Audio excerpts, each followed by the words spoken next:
मिम्मा उस माल से रज़क़नाकुम जो हमने तुम्हें दिया है, मिन क़ब्ल अन इससे पहले, यअतिय यौमुन के आए वो दिन, ला बैउन फीहि जिसमें कोई सौदागरी नहीं होगी, वला खुल्लतुन और ना उसमें कोई दोस्ती चलेगी, वला शफाअतुन न उसके अंदर सिफारिश और शफाअत होगी। इसलिए कि कुरान ने दूसरी जगह में फरमाया है, कुलिल्लाहि शफाअतु जमिया, सारी शफाअतें अल्लाह के लिए हैं। तो अल्लाह फरमाते हैं उस दिन से पहले पहले जिहाद के अंदर अपने अमवाल को खर्च करो, जब वो दिन ना आए, जब तक वो दिन ना आया हो जिस दिन के अंदर न तिजारत और सौदागरी होगी, न उसके अंदर दोस्ती चलेगी, न उसके अंदर कोई शफाअत होगी, किसी भी माने पर शफाअत नहीं होगी। ये जो लोग रसूलुल्लाह सल्लल्लाहु अलैहि वसल्लम को मनसब शफाअत पर फायज करते हैं, उन लोगों ने इन आयाती करीमा पर नहीं सोचा। शफाअत और अदालत बिल्कुल आपस में ज़िद्दैन है।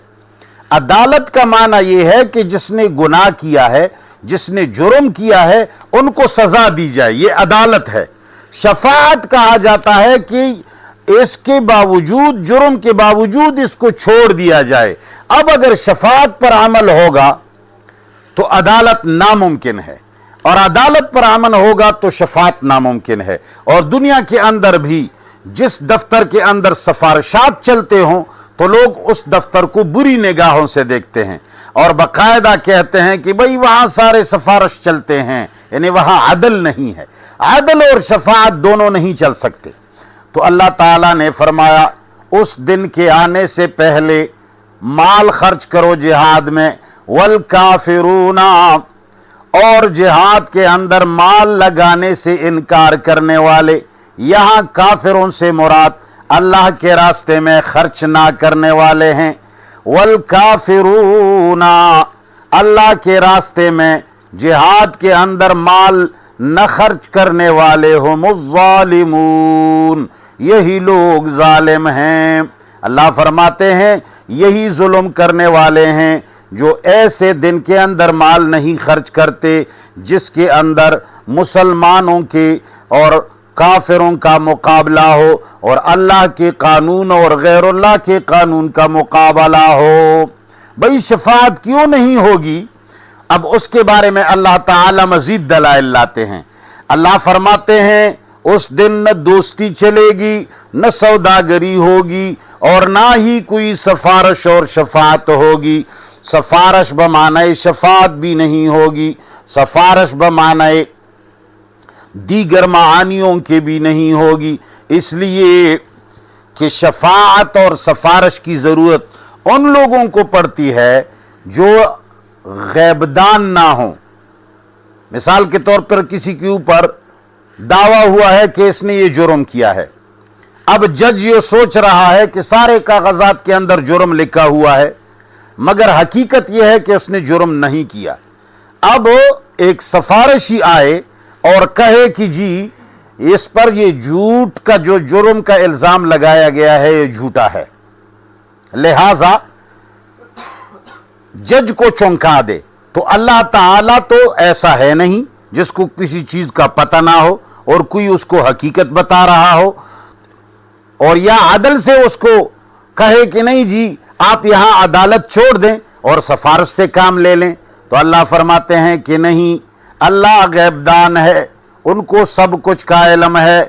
अल्लाह ला इलाहा, अल्लाह ताला वो जात है कि नहीं है कोई बात मानने का लायक इल्लाहु सिवाय उसके, वो तो सिर्फ इबादत और बात मानने का लायक है।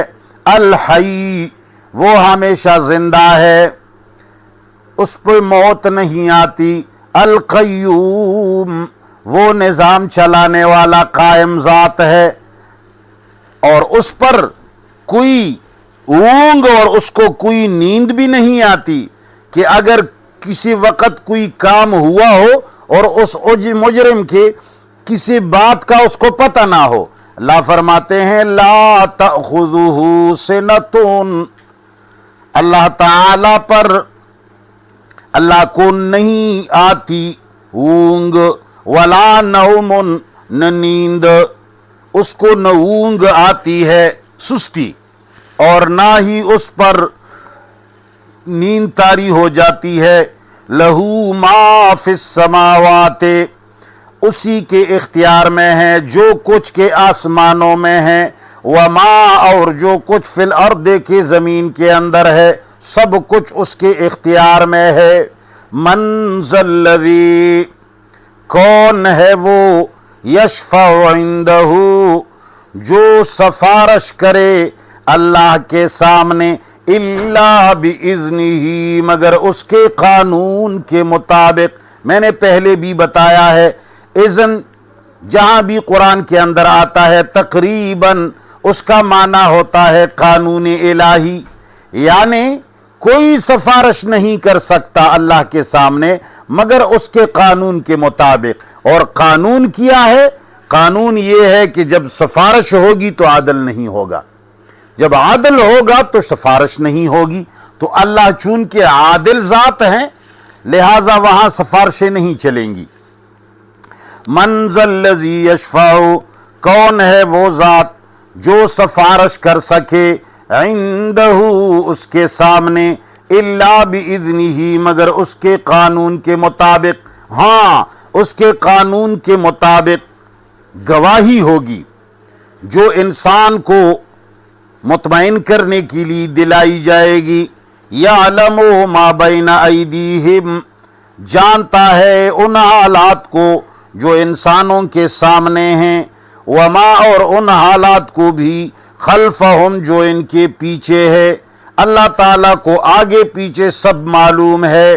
ولا یحیطون، اور یہ ساری مخلوق احاطہ نہیں کر سکتی، بشیء، کسی ایک شے کا بھی، من علمہ، اللہ کے علم میں سے، اللہ کے علم میں سے کسی ایک شے کا ساری مخلوق احاطہ نہیں کر سکتی، الا بما، مگر وہ، شاء، جو اللہ تعالی کے قانون کے مطابق ہو۔ جو چیز اللہ کے قانون کے مطابق اللہ جس کو دیتا ہے وہ الگ بات ہے، باقی اللہ تعالی کے قانون کے خلاف ساری مخلوق کسی ایک شے کا علمی احاطہ نہیں کر سکتی۔ ہاں، اللہ اپنے قانون کے مطابق کسی کو کوئی علم دے وہ الگ بات ہے۔ وسع کرسیو، اور فراخ ہے، وسیع ہے، کرسیہ، اللہ تعالی کی حکومت، السماوات والارض، آسمانوں اور زمینوں سے۔ اس سے وہ کرسی مراد نہیں ہے جس پہ آدمی بیٹھا کرتا ہے، جس پر روایات کے اندر آیا ہے کہ بھئی اونٹ کی کوہان کی طرح وہ سارے آسمانوں سے اوپر ہے، اس پر جب اللہ تشریف رکھتے ہیں والعیاذ باللہ کہتے ہیں کہ وہ کرسی چرچراہٹ کی آواز کرتی ہے۔ تو کیا اللہ تعالیٰ کا جسم کہاں ہے؟ اس لیے یہاں کرسی سے مراد اس کی حکومت ہے۔ وسع کرسیو، اور وسیع ہے اس کی حکومت، السماوات والارض، آسمانوں اور زمینوں سے، ولا یؤودہ حفظہما، اور اللہ تعالی کرتے ہیں اس دونوں کی حفاظت مسلسل۔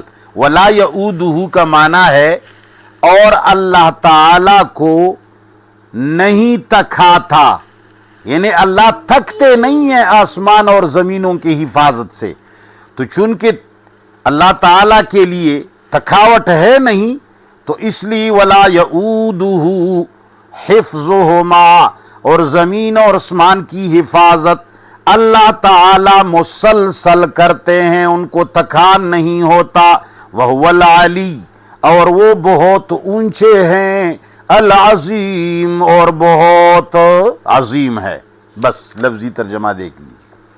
تلک الرسل، یہ سارے انبیاء کرام، فضلنا، ہم نے ان کو فضیلت دی ہے، بعضہم، بعض میں سے ان کو، علی بعض، بعض دیگروں کے اوپر، منہم من، بعض ان میں سے وہ ہیں کلم اللہ جس کے ساتھ اللہ نے ڈائریکٹ بات کی ہے، ورفع بعضهم اور بعض کو درجات اور بعض کے درجات کو رفع کیا ہے، ورفع بعضهم اور اونچا کیا ہے بعضوں کے درجات دیگر درجات کے